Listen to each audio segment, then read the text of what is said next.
Boa tarde, Arte Rio. Queria apresentar a nossa mesa. Essa é uma mesa que está sendo cedida pela revista Filos para a Arte Rio. É um orgulho enorme da nossa revista estar aqui participando de um evento tão legal. André, com você a palavra e muito obrigado a todo mundo. Oi, gente, boa tarde. Prazer estar aqui com vocês e um prazer estar celebrando o nascimento de uma obra muito potente, editada com grande esmero, grande capricho pela Filos. Eu estou me referindo ao livro do meu xará, que está aqui do lado, o André de Cabula, chamado Vozes do Labirinto em Relatos Suburbanos, ou 15 minutos para cada conto em decomposição. Bem, pelo título, que já provoca bastante, eu quero dizer que se trata de uma obra com 16 contos. Mas quando eu digo contos, eu não estou sendo muito preciso, eu estou me curvando a uma generalização, porque, na verdade, eu prefiro dizer que são fragmentos narrativos, cuja porosidade entre a crônica, o relato cru e, enfim, é muito potente. São contos curtos, é a obra literária de estreia do André. O André, eu vou falar brevemente aqui, uma pequena biografia dele. É cineasta, diretor da série Na Roda do Samba, exibida pelo Canal Brasil. Foi professor de cinema pela CUFA, Central Única das Favelas, Pedra do Sapo, Complexo do Alemão, Viaduto de Madureira, Cidade de Deus. Escreve crônicas para a Agência de Notícias das Favelas e divide o ateliê Alto Subúrbio com o pintor Wallace Pato, que está aqui na minha ponta esquerda, ponta esquerda da mesa. Olha só, eu vou passar logo a palavra para o André, fazer umas perguntas para ele. Esses contos eu tive a oportunidade de lê-los antes mesmo de conhecer o André, ou no dia que eu o conheci, portanto, não há nenhuma contaminação afetiva no meu juízo da obra.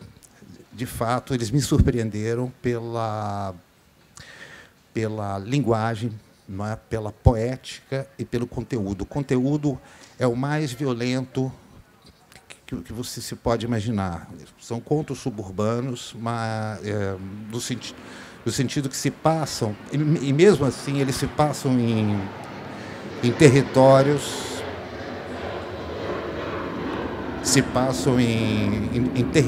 às vezes muito indefinidos.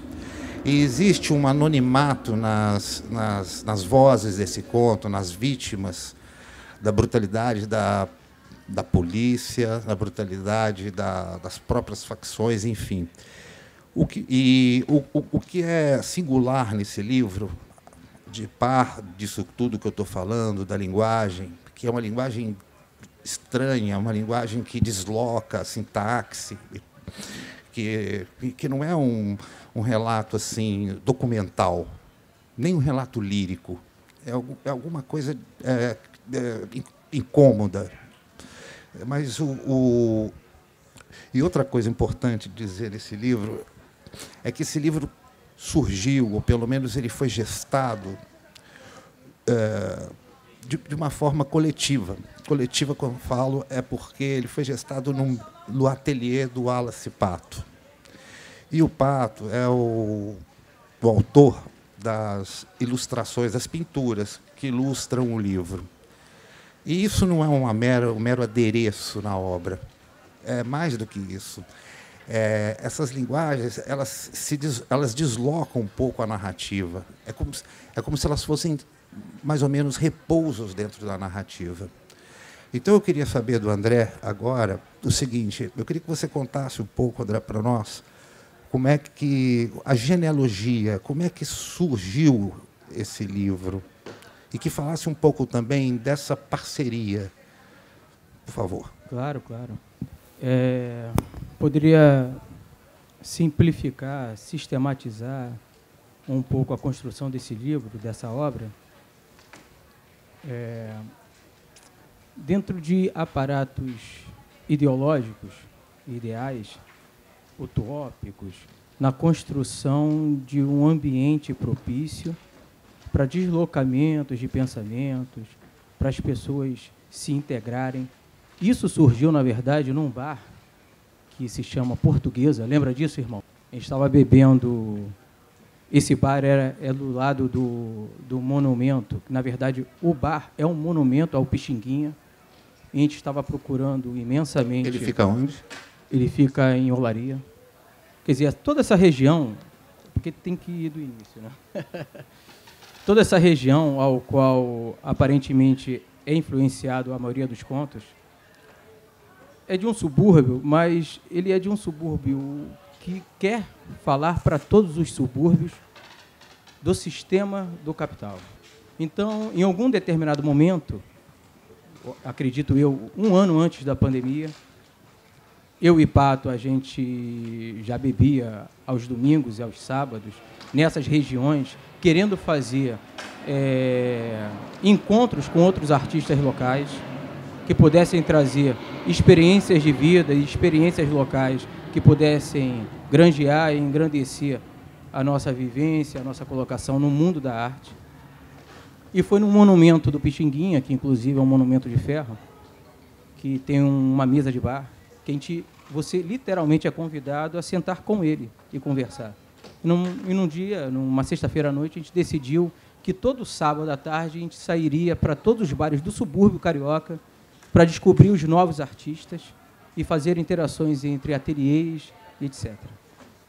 Então, um pouco isso que o Nigri está falando, uma construção, eu classifico isso como uma construção social. Porque a maioria dos contos que estão aí, eles nascem como crônicas para serem publicados na agência de notícias das favelas.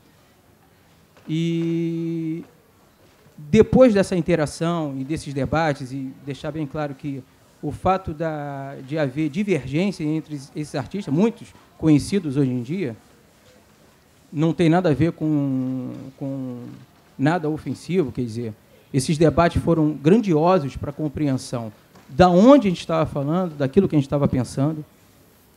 Esse local, que naturalmente a gente chama de Zona da Leopoldina, vem a ser chamado, quer dizer, a gente escavando na história, e isso se refere muito a Moacir Luz, um depoimento que ele me deu para a série Na Roda do Samba, que eu tive o prazer de dirigir, que foi exibido pelo Canal Brasil.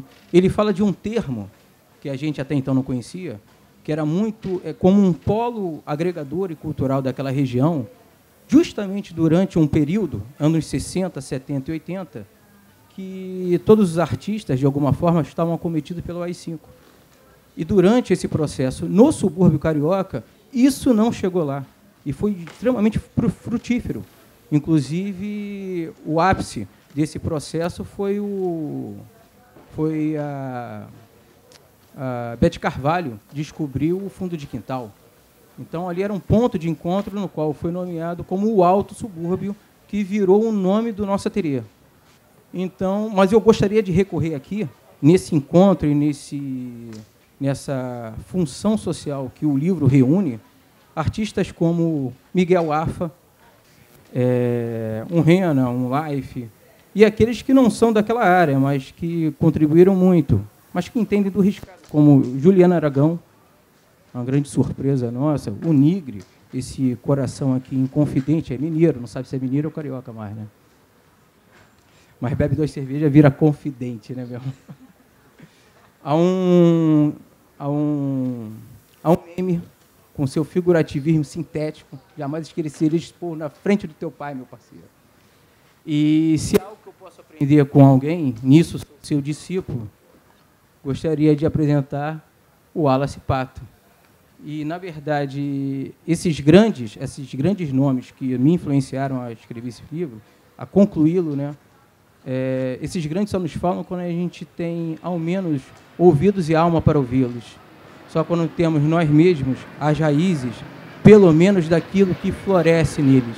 Eu acho que eu me estendi, não sei. Cheguei a responder, né? Respondeu, sim. O livro conta com um pós-fácil precioso da Juliana Aragão, que está aqui do meu lado, que é uma produtora cultural, documentarista. E a Ju expande um pouco nesse pós-fácil essa noção de periferia. Quer dizer, o que é a periferia, quando a gente pensa em periferia, não é? Quer dizer, que território é esse? Então, eu queria que você, Ju, falasse um pouquinho mais desse território tão vasto, sempre enlutado, sempre enterrando os seus mortos, muitas vezes não enterrando os seus mortos, né? Tem um conto aqui nesse livro que eu acho precioso, que é A Dança do Corpo, é isso? A Dança dos Corpos, entendeu? Então, esse é um livro enlutado. Eu queria que você falasse um pouco, resumisse um pouco o seu pós-fácil, Ju, por favor. Bom, primeiro dizer que quando o André me chamou para escrever, achei assim, primeiro eu não queria aceitar, lembra? A gente logo se conheceu. E disse, bom, não sou escritora, eu não escrevo, não tenho o maior problema com isso. Mas eu falei, não, me dá o livro, vou ler, e se eu sentir que tenho algo a dizer, vou aceitar. E aí peguei o livro para ler, né? Ainda a versão PDF, e fiquei completamente espantada, né? Na verdade, acho que essa seria a palavra. Assim. Foi um livro que me causou muito espanto, porque, primeiro, eu imaginava uma coisa e tive uma surpresa. Né? Não sei se você teve essa sensação também de surpresa quando eu li. E depois fiquei meio revoltada, assim, do estado em que o livro me deixou, assim, revoltada num sentido de perplexidade, assim, saí da leitura muito, de certa forma, arrasada, né, um pouco devastada, um pouco não, muito devastada, né, até escrevo isso no pós-fácil, que é uma coisa assim, tipo, que o livro, que a maneira como os fatos estão descritos nos trazem para um estado duro, para a superfície dos esperançosos. Né? Eu acho que eu me sinto um pouco essa esperançosa e senti uma coisa muito dura. Assim. Foi muito duro entrar em contato, especialmente porque acho que é tão forte, porque eu sei da sua vivência nesses territórios, nesses espaços, e sei que o que você está contando aqui é parte fundamental das histórias que te cercaram, que te circularam durante a sua vivência, da sua vida, da sua construção como pessoa. Então, saber da realidade desses contos foi muito duro para mim. A gente sabe dessas coisas, mas da maneira que você coloca, que você escreve, inclusive uma linguagem muito, eu diria até corajosa, né? Porque não usa de artifícios que seriam fáceis, né? Porque todo escritor, claro, né, em algum momento quer vender seu livro, né? Quer que as pessoas leiam e tudo mais. E para isso existem muitos artifícios, né? Maneiras de criar uma escrita assim que seja pop, que faça muito sucesso. Tem algumas receitinhas aí. Mas você não se utiliza desses artifícios, você faz aquilo ali como está escrito aqui. Né?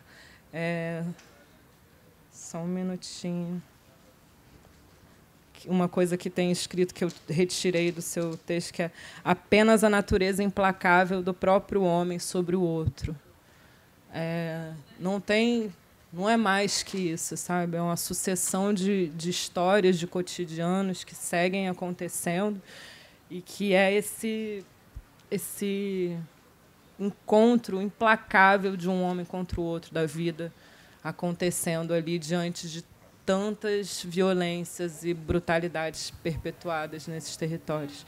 Então, fiquei pensando assim, o que eu posso dizer sobre isso, até porque assim, não é de onde eu venho, não é a história da minha vida, mas eu fiquei muito tocada pelo livro, por todos os contos, as histórias e as conversas que a gente teve. Então, eu comecei a pensar nele de uma maneira um pouco maior, porque acho que você trata muito do particular em cada conto, né? Tem as histórias tem a história da mãe, né? Que tem as 3 filhas, e ela fala, né? Ela tem uma vida super difícil e ela Mas, apesar de tudo isso, né, aquela dignidade dela de todo dia de manhã trançar o cabelo das filhas com um esmero, um carinho assim super profundo, sem nem mesmo saber que ela iria deixar as filhas prematuramente, porque são várias rotinas muito densas e muito difíceis, né? Mas quando você tem uma coisa na sua linguagem, que até o André falou, que você não identifica muitos personagens, muitos deles não têm nome e não têm desfecho as histórias. E isso dá uma ideia de continuação, né? De que são fatos e questões e coisas que seguem se perpetuando nesses espaços, né? E como eu vi ali, na verdade, você está falando de uma região, mas eu consegui ver na tua escrita uma ideia de periferia global, né? Como o Milton Santos fala, né? As periferias globais. E eu consegui observar que, na verdade, a gente vive um processo assim e tem uma coisa no que você está dizendo que não é uma denúncia, não é um agite próprio, é uma coisa que acontece. Você está falando disso de uma maneira muito crua, mas e não tem uma solução, na verdade. Você chega ao fim do livro meio sem solução, sem desfecho, sem esperança. Mas eu preciso dizer que sou uma esperançosa incurável. Então, acho que, quando eu escrevo esse pós-fácil, tentei fazer um pouco uma invocação das esperanças que eu sinto que existem e que vêm dessas vozes das periferias globais, né? Então, eu pensei nas mães, eu pensei nas revoltas em todos os lugares que aconteceram. Pensei, inclusive, no mundo que se constrói, que só será possível a partir do encontro desses grupos, né? Eu falei do Milton Santos, que ele fala, né, que Cabral. Sim, Então, o Milton Santos fala, né, que só das periferias, dessas periferias globais, vai sair a substância para a criação do mundo por vir, né? A outra globalização que ele fala. Não, fala. Com relação a essa questão das periferias, um pouco colocadas de uma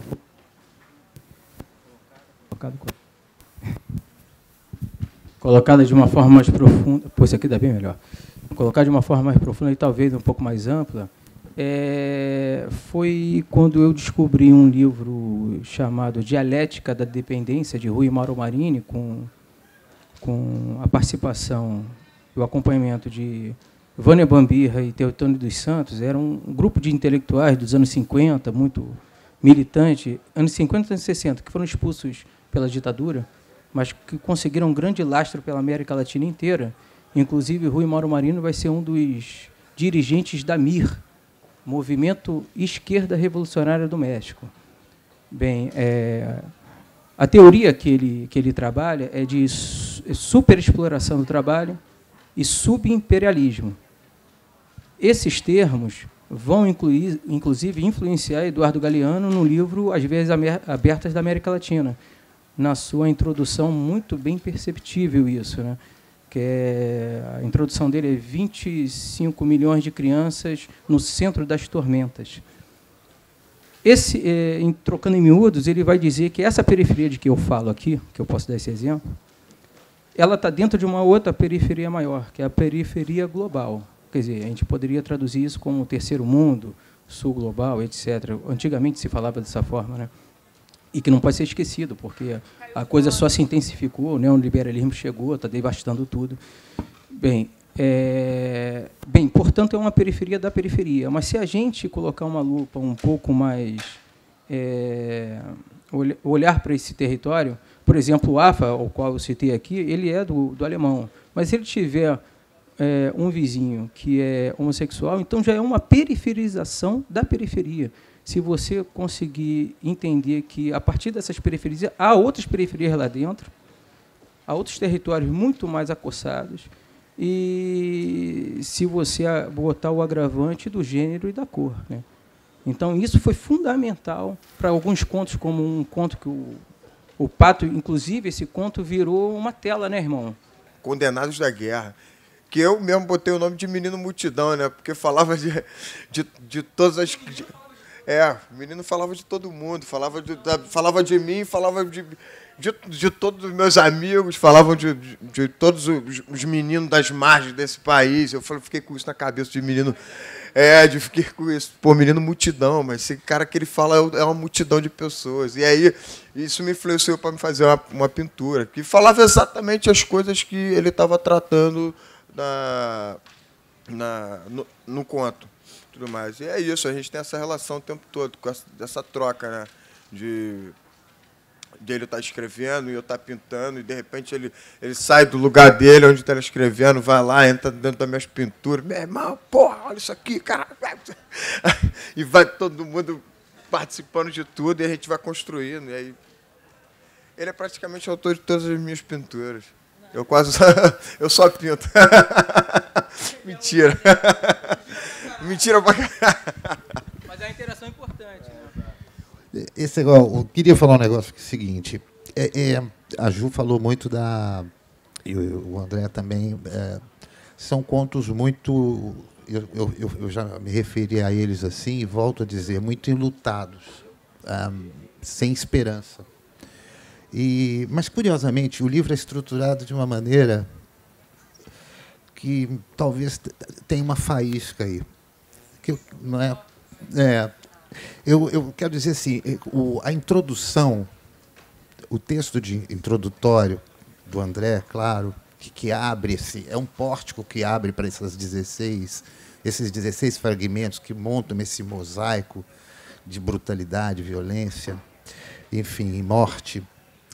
Ele abre falando de que meio épico, é a anti-épica, né? Porque ele fala, por exemplo, de mares nunca dantes navegados, que imediatamente se remete aos Lusíadas, de Camões, mas o que você vai ver aqui não tem nada de épico, não tem mito de origem, não tem alento. Né? Ele diz assim, faz questão de ler apenas poucas frases. Aqui nada parecido, não mais que encontraremos presente o cotidiano. Haja vista que a periodicidade das ocorrências acabou com o exotismo. Quer dizer, normalizou a violência. Não tem exotismo, é só violência. Apenas a natureza implacável do próprio homem sobre outro. Aqui teremos situações tão observáveis como muitas vezes invisíveis, porém não desconhecidas, espécie de defesa da sanidade para muitos de nós, não mais que uma coletânea do dia a dia em toda a sua rotina, a mais miserável. Essa voz, me parece, é a voz do corifeu. O corifeu é aquele cara que rege o coro, né, na tragédia grega. E eu acho que esse livro ele é um livro coral, porque você não tem uma voz que fala, são muitas vozes. O Pato acabou de dizer, aquele menino, ele fala por todos os meninos, quer dizer, tem essa voz coletiva, esse grito de dor, de agonia, de tentativa de sobrevivência. Essa coralidade é muito presente no livro. E, curiosamente, o último conto, porque ele abre com um conto extraordinário, terrível, que é que se chama A Ressurreição dos Cemitérios Antigos. Não é? Quer dizer, o que é a ressurreição dos cemitérios antigos, se a gente for pensar? Assim, está morrendo gente há muitos e muitos anos, continua a morrer e continuará morrendo. Só que ele termina com um conto, o último conto, e todos esses livros são na terceira pessoa. O sujeito não é visível nesse livro, né? Ele não é visível. E ele termina com um conto onde a única vez em que aparece o narrador na primeira pessoa. Isso é muito curioso. Em nenhum conto a narração é feita... É sempre na terceira pessoa, uma terceira pessoa, às vezes, muito invisível, difícil de... Agora, como o Pato acabou de falar, e aí entra a ideia da faísca que eu queria dizer... é que quem assina a orelha, o texto da orelha aqui, ó, do livro, é o Wallace Pato. E eu acho que seria legal se você lesse esse texto, pelo seguinte, porque esse texto é, sim, uma voz, é um grito de esperança. É curioso. Então, você vê como o livro, eu não sei se isso é consciente ou é inconsciente, eu sempre acho que o autor escreve alguma coisa e o que ele escreve, o que ele pinta, o que ele faz, vai muito além dele. Não é? Então, mas eu achei curioso isso. Essa coisa que começa com um luto horrível, o Corifeu dizendo isso, essa voz coral que atravessa os contos, e termina, se a gente for ver, do início ao fim, com essa orelha muito forte que você escreveu. Se você pudesse ler para a gente, por favor. É quase um manifesto. Sobre barro do mesmo chão corremos, em tempos distintos, tempos atuais. E na predestinação do encontro fazemos, e tempo faz. Nas esquinas em que te vi, te vejo nas tardes ensolaradas, nas noites onde a poesia grita no peito do velho poeta que gesticula e se apaixona. A carregar o Brasil no peito e fazer de qualquer encruzilhada a sua morada. E que sobre sapateados te convence da guerra não perdida, do samba que não agoniza. O sorriso de minha avó, tirado com elegância, na virada de uma noite sobre choro, abraços e orgulho de sermos as margens desse país. Alma cativas, latino-americana. Onde sua, nosso povo, nas mazelas deixada pelo opressor, vi meus irmãos chorarem e também vi sorrirem, produzirem um país em todos os sentidos. O livro em que aqui pinto, me debruço, escrevo e carinhosamente posso chamar de o livro do povo brasileiro e de qualquer periferia da América Latina, onde habito. É onde nasce o encontro do alto subúrbio, em que trabalhamos arduamente na construção de um outro mundo a partir do terceiro mundo. Ouço o grito do menino multidão, em cada esquina que dobro desse país. Eu vejo os corpos dançarem nas mãos de arrogantes dominadores, garotos que caminham e jogam driblando corpos que não mais respiram. Assim te vi, expulso, em plena ceia, no meio da oração. Te vi resistir sem terra e sem ter areia para pisar outra vez. Enquanto existir escravos, nenhum de nós estará livre. São Sebastião, olhe por nós, ainda fazemos carnaval.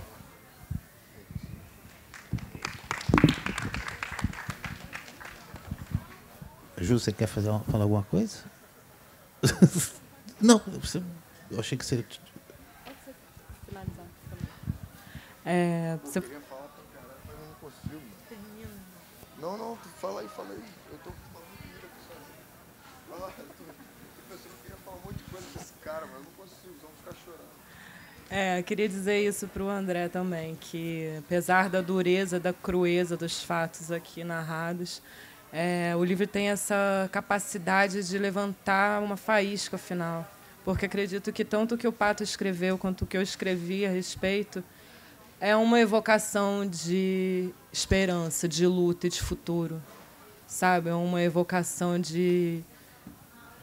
daqueles que lutaram antes da gente, sabe? É uma evocação das ideias das pessoas que a gente acredita e luta junto, né? Uma ideia de, sei lá, tanto que eu cito Amílcar Cabral dizendo: se eu pudesse fazer uma revolução só com livros, sem armas.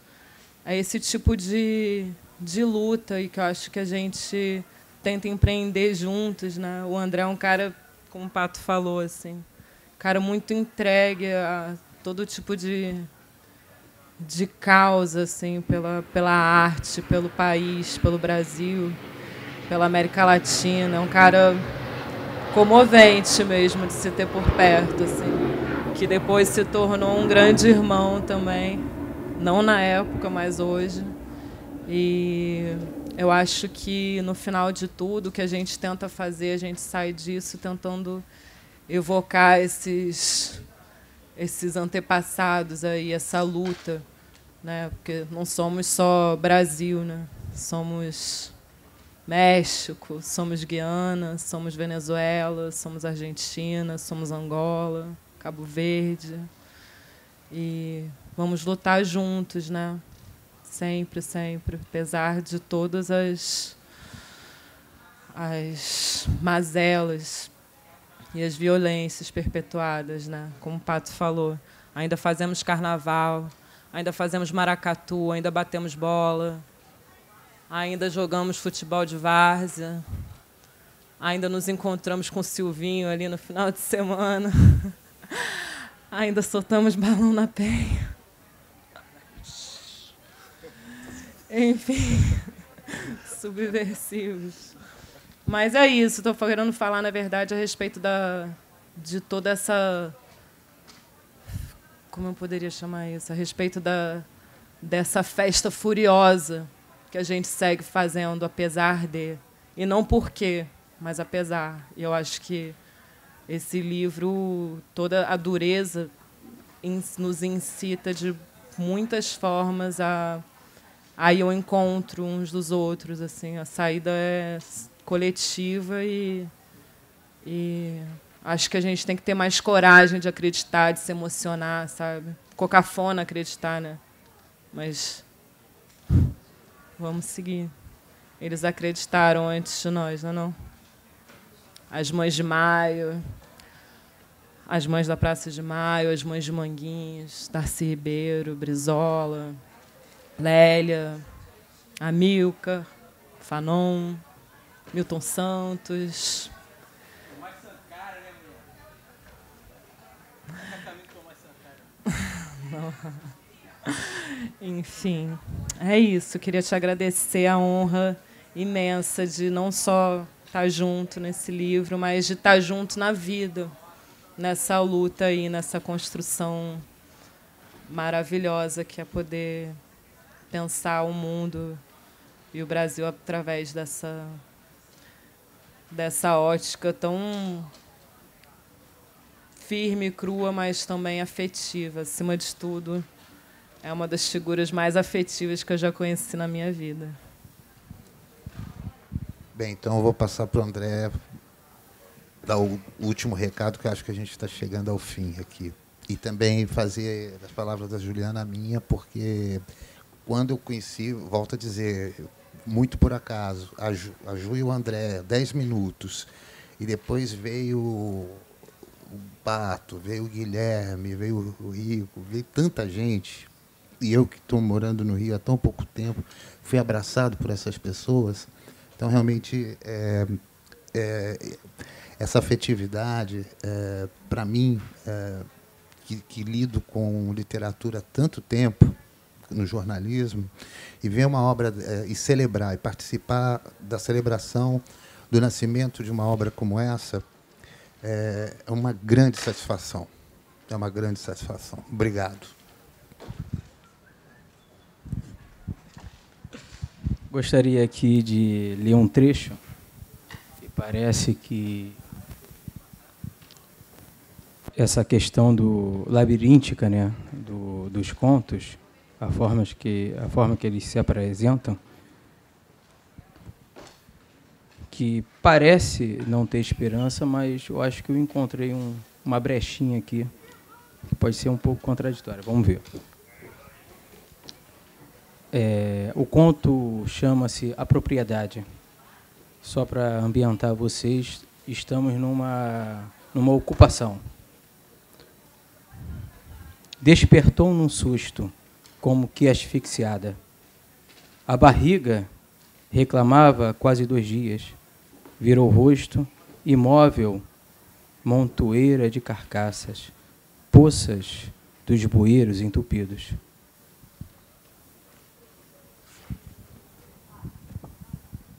A bebê chorava alucinante. O peito oferecido, por hora, acalou. Colocou as coisas no saco, saía com os pés enlameados. Eram gentes descartadas da realidade, da produção e do consumo. Por isso não eram gente. Eram nômades. Por isso, indesejáveis. Dali para a rua se espalhavam. Fariam seus corres por comida. Terminada a jornada, esperavam ter um canto seguro para deitar. Num bom dia, bebiam, fumavam, amargando o escape necessário.